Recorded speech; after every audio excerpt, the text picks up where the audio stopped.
Au Togo, les problèmes fonciers, artificiellement créés par de véreux acteurs de la justice, ont plusieurs conséquences. C'est le cas à Ago-et-Lessou. Devant l'évidence des décisions judiciaires mal rendues et reconnues par la justice elle-même, la réparation de tort peine à être une réalité.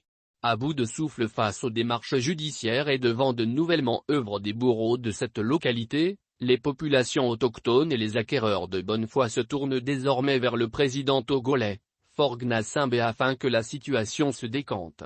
Une lettre a été adressée au chef de l'État togolais le 22 novembre dernier par le chef du village d'Ago-et-Lessou, Toby Doviko Amionkou, au nom des populations autochtones et des acquéreurs de bonne foi de cette localité. Et l'affaire n'est pas inconnue à Faure Gnassingbé. En janvier 2018, il a été invité à intervenir dans le dossier de ce village suite à une exacerbation du litige foncier que connaît ce village.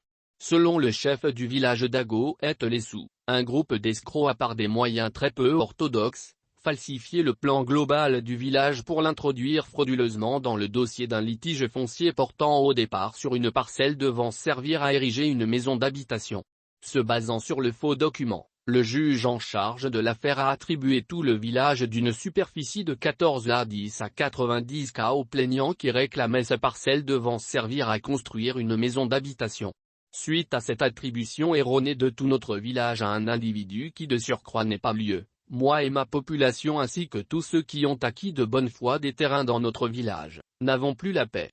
Nous sommes permanemment menacés d'expulsion et nous subissons des exactions des gros bras qui viennent démolir nos maisons et clôtures, nous déloger et nous déposséder de nos terrains, renseigne Toby Doviko Amionkou.